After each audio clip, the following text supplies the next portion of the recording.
Greetings, my name is Puluso Kgalake and this video is presented by Vafedi Mundluli and myself. In this presentation, we will be looking at the principles of inclusive education to create a supportive learning environment in a classroom. Firstly, we will be looking at what an inclusive education is.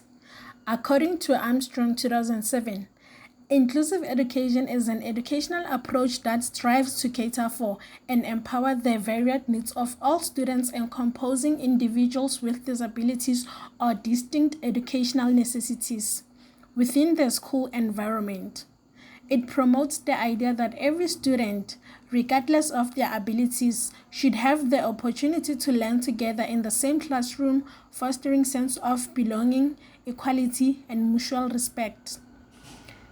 Inclusive education values diversity and seeks to remove barriers that may limit a student's access to quality education, ultimately promoting a more inclusive, equitable society.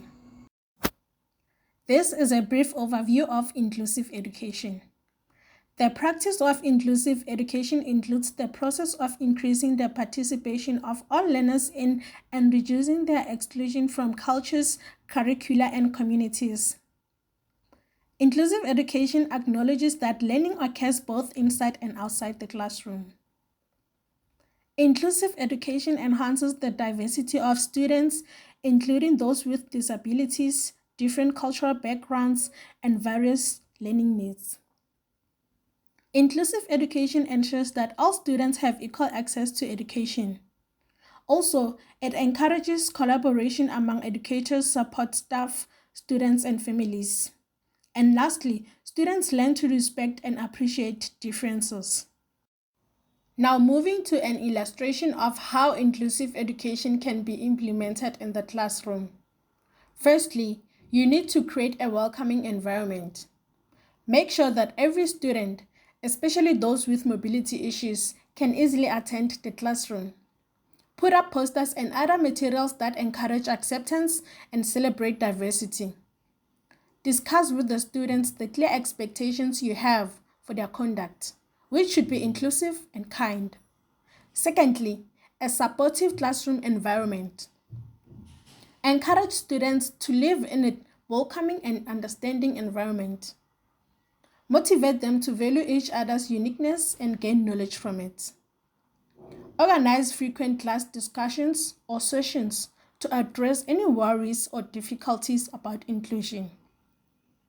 Thirdly, advocate for inclusive practices. Advocate up in favor of inclusive practices.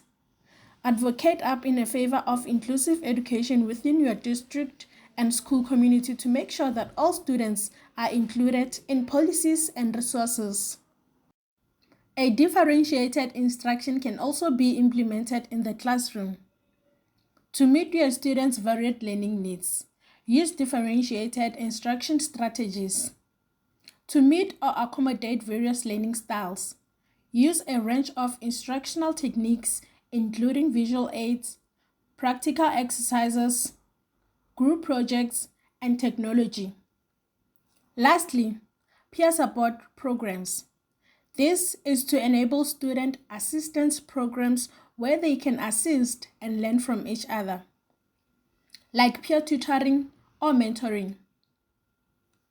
Peer mentors can help students with disabilities with a variety of tasks should be encouraged.